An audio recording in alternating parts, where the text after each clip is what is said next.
Aujourd'hui, j'aimerais t'expliquer pourquoi est-ce que j'ai pas publié de vidéo le soir de la demi-finale de l'équipe de France quand ils jouaient contre la Belgique, et qu'est-ce que toi, en tant que créateur de contenu, tu peux tirer de cette histoire. Si tu es créateur de contenu sur Internet, que tu fasses des vidéos YouTube, des articles de blog, des posts sur Facebook, des podcasts, ou même et surtout des photos sur Instagram, le timing de tes publications, donc quand est-ce que tu publies tes photos, tes vidéos, tes articles de blog, c'est extrêmement important et tu verras que ça affecte beaucoup tes résultats. Et ce que je voulais faire aujourd'hui avec une petite histoire, c'est t'expliquer à quel point justement ce timing est important et surtout comment le gérer pour avoir les meilleurs résultats possibles. Si tu me suis sur Instagram, et si tu le fais pas, tu as le lien juste en dessous, t'es pas sans savoir que le week-end dernier, je suis parti à Paris pour un événement sportif. En fait, j'ai été invité par Optimum Nutrition pour passer une journée à Paris.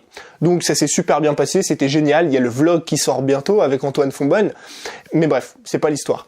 En rentrant du coup de ce week-end parisien, lundi, j'étais censé reprendre ma semaine de travail et j'étais censé préparer toutes les vidéos de la semaine. Sauf que j'ai eu énormément de mal à travailler ce jour-là. On en parlera dans une autre vidéo. Et lundi, j'ai pas pu faire mes vidéos. Ce qui fait que samedi, j'ai rien publié, dimanche, j'ai rien publié, lundi, j'ai rien publié. Mardi, je me suis dit, ok, ça fait 3 jours que t'as rien publié, ça t'est jamais arrivé. Ce qu'il faut que tu fasses, c'est que tu fasses une vidéo mardi et que tu la publies impérativement. Donc mardi, je commence à faire ma vidéo, à la créer, je commence à la tourner, à la monter. Je fais mon joli référencement pour faire en sorte que YouTube me mette en avant. Et le temps d'exporter, le temps d'uploader la vidéo, il était déjà 19h. Je me suis dit 19h, c'est génial. Je vais mettre la vidéo en ligne, les gens vont aller la regarder à 20h avant d'aller se coucher, ça va être parfait. Je vais faire pas mal de vues. Et avant de publier la vidéo, je passe devant ma télé en bas et je vois qu'il y a le match de l'équipe de France. Je vois qu'il y a la demi-finale France-Belgique. Et à ce moment-là, je me suis dit, ok, c'est mort. J'attendrai demain pour publier ma vidéo. Alors pourquoi j'ai fait ça? Parce que je savais pertinemment, et tu le savais aussi, que ce soir-là, personne n'était devant YouTube. Tout le monde était scotché devant sa télé, tout le monde était dans un bar, tout le monde était avec ses amis, tu vois, et personne n'allait passer 10-15 minutes à regarder une vidéo sur YouTube. Donc toutes les personnes qui ont publié des vidéos sur YouTube ce soir-là ont fait très peu de vues, et c'est pour ça que je l'ai pas fait.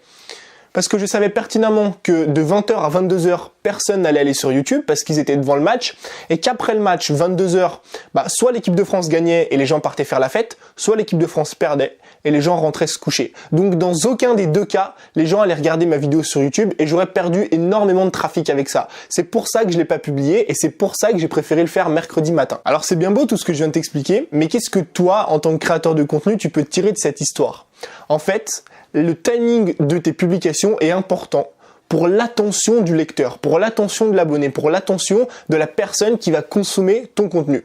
Si j'ai pas publié mardi soir, c'est parce que je savais pertinemment que l'attention sur YouTube était au plus bas. Étant donné qu'il y avait la demi-finale de l'équipe de France, personne n'était devant son écran de téléphone. Et je vais te prendre plusieurs exemples pour t'imaginer un peu ça. Personnellement, je sais que les vidéos le dimanche soir, pour moi, sur YouTube, marchent extrêmement bien. Pourquoi? Parce qu'en général, le dimanche, c'est la fin du week-end. Les gens viennent de passer une jolie journée, c'est ensoleillé. Et le dimanche soir, c'est en général le soir où tu chill le plus. Ça veut dire que tu te mets devant ta télé, devant ton canapé, à peu près à 17h, 18h, et puis tu te reposes de ton week-end, tu vois, qui s'est bien déroulé, de la fête que tu as fait le samedi soir, tu récupères un petit peu. Et moi, je pense que si mes vidéos marchent aussi bien, et j'ai parlé avec d'autres youtubeurs, c'est exactement la même chose, si les vidéos de manière générale marchent bien sur YouTube le dimanche, c'est parce que c'est une journée qui amène à consulter des vidéos, parce qu'en général, tu chill et t'as rien d'autre à faire le dimanche. Et regarde, c'est pareil si t'es coach sportif. Là, on va pas parler de la semaine, mais on va parler de l'année. Quel est le meilleur moment de l'année? Il y en a deux, pour publier des vidéos sur la perte de poids.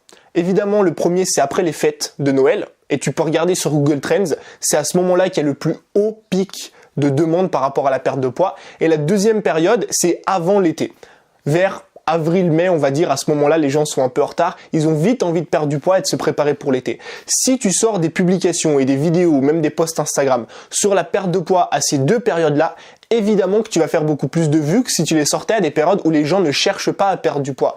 Si tu sors cette vidéo-là après l'été ou en septembre, en octobre, en novembre, quand on va rentrer en période d'hiver, quand les gens ne se mettent plus en maillot de bain, quand les gens ne se mettent plus à la plage, quand les gens viennent de rentrer des vacances, forcément que tu vas faire moins de vues parce que les gens n'ont plus envie de perdre du poids. En revanche, quand ça passe les fêtes, en général, on a pris énormément de poids et quand ça arrive l'été, on a envie d'être beau sur la plage. C'est pour ça que c'est important de caler ces publications sur des périodes sur lesquelles il y a de l'attention. Et on peut même prendre l'exemple au niveau de la semaine. Imagine que tu as envie de faire une vidéo sur le cheat meal. Tu as envie d'expliquer aux gens comment gérer son cheat meal, par exemple, ou comment faire un bon cheat meal. Si tu publies cette vidéo le mardi soir, Le mardi soir, c'est en semaine, et de manière générale, les gens font pas trop leur cheat meal la semaine.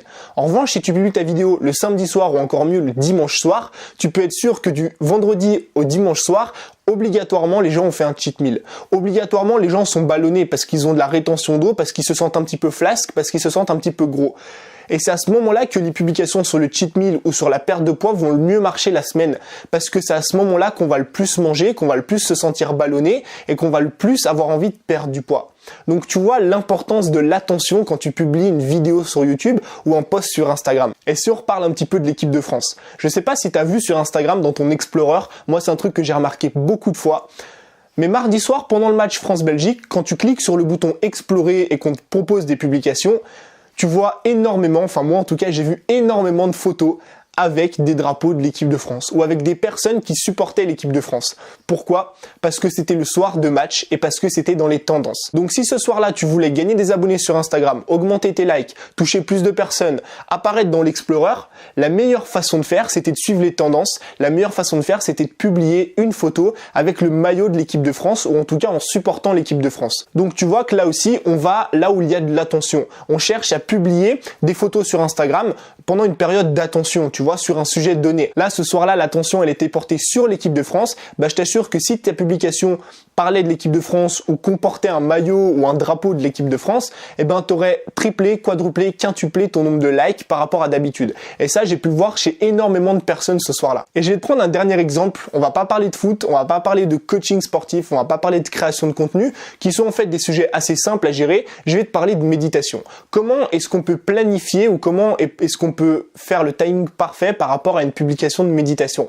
Bah, la question que tu vas te poser, c'est quel est le meilleur moment de la semaine ou de l'année? Le mieux, c'est de raisonner quand même à la semaine.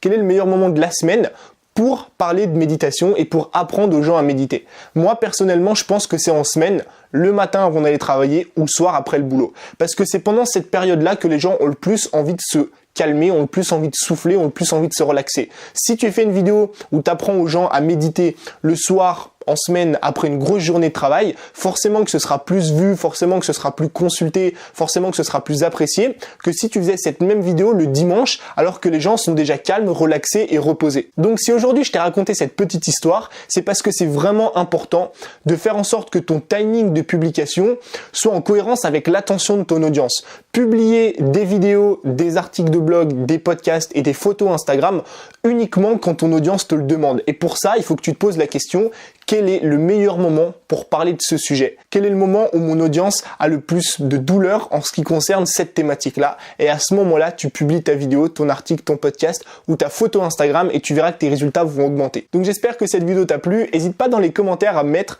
quelle est la meilleure période pour toi pour publier une vidéo, une photo ou un article de blog, qu'on compare un petit peu nos timings de publication. Sinon, n'oublie pas de t'abonner encore une fois en cliquant sur le bouton s'abonner. Moi, je te dis à la prochaine dans une nouvelle vidéo. Ciao!